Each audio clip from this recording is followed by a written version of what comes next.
네, 여러분 안녕하세요. 장명진 변호사입니다. 오늘은 제가 전세권에 관한 이야기 한번 해드리려고 합니다. 우리가 대표적으로 우리 전세 산다라고 했을 때 사실은 임대차 계약만 한 경우를 의미하는 경우가 더 많잖아요. 그래서 정말 전세권이 있다 하려면 민법상 규정된 물권의 하나인 전세권을 보유해야만 전세권자입니다. 그러면 전세권이란 어떤 것인지 한번 말씀을 드려보겠습니다. 전세권은 물권 중에 하나인데요. 여러분, 물권이 뭐인지 혹시 많이 들어보셨을까요? 물권은 대세적인 권리입니다. 그러니까 내가 물권을 가지고 있다면 그 누구에게나 주장할 수 있는 권리라는 겁니다. 그래서 예를 들면 물권의 가장 대표적인 게 소유권이죠. 그래서 내가 만약에 소유권을 갖고 있다 하면 누가 와도 내 소유권에 대해서 시비를 걸지 못하죠. 그런 게 이제 물권이고요. 그리고 반대로 이제 채권이 있습니다. 채권은 여러분 대인적인 권리예요. 그래서 내가 채권을 갖는 거는 세상에 대해서 가질까요? 아닙니다. 어떤 사람에 대해서 그렇게 갖게 되는 거죠. 그래서 여러분, 우리가 임대차 계약을 했다 이렇게 되면 그거는 채권입니다. 그래서 내 보증금 반환 채권은 그 임대인한테만 행사할 수 있게 되는 거고요. 내가 그렇기 때문에 대항력이나 이제 이런 것들이 중요해지거든요. 그래서 채권은 임대인, 그러니까 정말 대인적인 권리니까 임대인한테만 주장할 수 있으니 새로운 주인한테도 내 계약 기간만큼은 내가 이 집에서 살겠어 라고 내 권리를 행사할 수 있는 것이 바로 대항력이라는 개념입니다. 그래서 이 임대차 계약상의 권리가 채권이라는 것을 보완한 개념이라고 생각하시면 됩니다. 대항력이라는 것이 그래서 등장하게 됐죠. 우리가 우리나라에 전세를 살고 있는 사람들, 그러니까 한마디로 임대차 계약을 맺고 임차인으로서 살아가고 있는 분들이 얼마나 많은데, 그분들이 임대인 마음대로 집주인이 바뀌었을 때마다 이제 나는 이거 채권이니까 새로운 집주인한테는 내가 이 권리를 행사 못해. 그러면 당장 내가 집을 빼줘야 돼. 이렇게 한다면 국민들의 주거 안정이 굉장히 해쳐지겠죠. 그래서 대항력이라는 개념이 또 등장한 거고요. 그래서 여러분, 이런 채권일 때는 이런 문제가 있고요. 오늘은 제가 말씀드릴 거는 채권일 때 문제는 아니고 이제 전세권, 그러니까 물권입니다. 그런데 이제 이 전세권은 조금 독특합니다. 용익물권이랑 이제 담보물권의 성질을 두 가지 다 가지고 있는데요.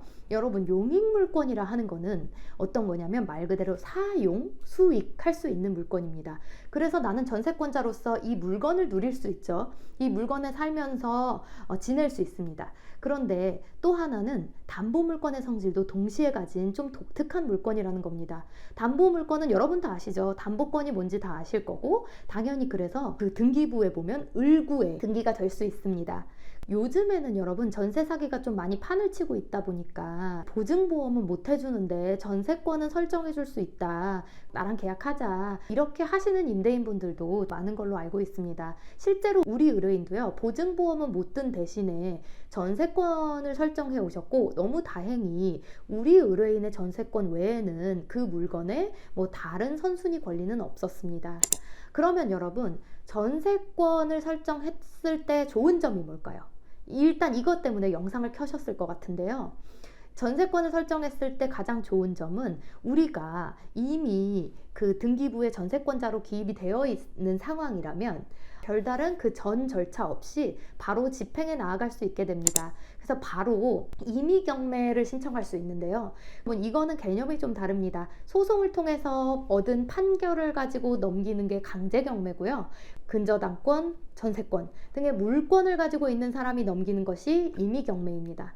그래서 우리는 전세권을 가졌다라고 했을 때 가장 좋은 점은 판결을 따로 거치지 않아도 경매를 넘길 수 있다. 간단하게 이거라고 생각하시면 됩니다. 그런데 전세권이 있어도 꼭 소송이 필요한 경우가 있을까요? 이렇게 물어보시는 경우들이 있는데요.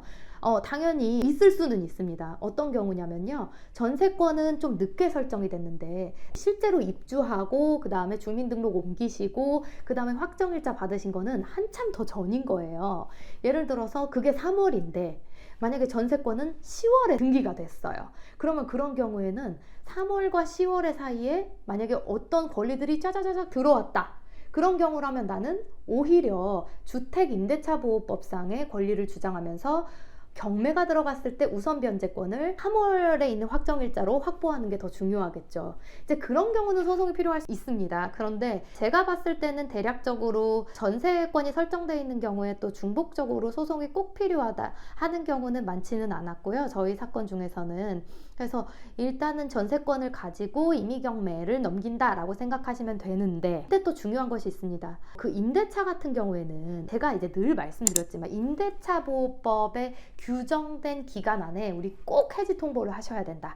그래서 그 해지 통보를 해야만 보증금 반환 청구 소송할 때 증거로 들어간다. 그게 되어 있어야 유효한 계약이 해지되는 것이다 라고 이제 말씀을 드렸는데, 그때는 사실 여러분 뭐 이제 내가 등기되거나 뭐 그런 거는 없잖아요. 그러니까 사실은 집주인한테 얘기하는 게, 예를 들면 10월 30일이 만기이니까 돈을 30일까지 주세요. 그러면 저는 나가겠습니다. 이렇게만 하면 됩니다. 사실은 그래서 내가 목적물을 인도하는 의무와 상대방이 나한테 보증금을 반환해주는 의무가 동시이행 관계에 있게 되죠. 그런데 이 전세 같은 경우는 조금 독특하게 등기가 돼 있죠. 그래서 이 등기에 대한 말소 서류를 주는 것이 또 중요해지게 됩니다. 대부분은 임대인에게 내가 언제까지 퇴거를 할 거고, 그리고 나갈 때 내가 법무사 사무실이나 내가 직접 들고 가서 찾아가거나 하여간에 전세권이 설정된 등기를 말소할 수 있는 서류들을, 내가 줘야 되는 서류들도 그때 다 같이 제공을 하겠다, 아니면 어디다 보관해 놓겠다, 찾아가서 주겠다, 이런 것들을 이야기를 좀 해놓으시는 게 좋습니다. 민법상으로는 이행 제공이라고 하는데요. 내가 할 수 있는 모든 것들을 다 해놓는 거를 말합니다. 그래서 만약에 저 나갈게요 라고만 했는데 전세권에 대한 말소 서류는 주지는 않아요. 이분이 실제로 이사도 갔는데 임대인 입장에서 전세권을 말소해야 되는데 이 사람이 그 서류를 들고 나타나지 않아요. 그러면 이 전세권자의 행동은 자기 의무를 다하지 않은 것이 됩니다. 그래서 이제 경매를 넘기는데 좀 어려움이 있겠죠. 그래서 여러분, 만약에 전세권 설정을 받으셨다면 나중에 나갈 때 이렇게까지 해야 된다. 그리고 내가 전세권을 상대로 하여금 말소할 수 있도록 서류를 준비해 두는 것도 굉장히 중요하다. 이런 거를 한번 말씀을 드리고 싶어서 영상을 찍게 됐고요. 네, 오늘도 전세로 인해서 고통을 받으신 분들 제 영상을 보고 조금이라도 도움을 받았으면 하는 마음입니다. 네, 그럼 영상은 여기서 마치도록 하겠습니다. 구독과 좋아요도 부탁드립니다. 감사합니다.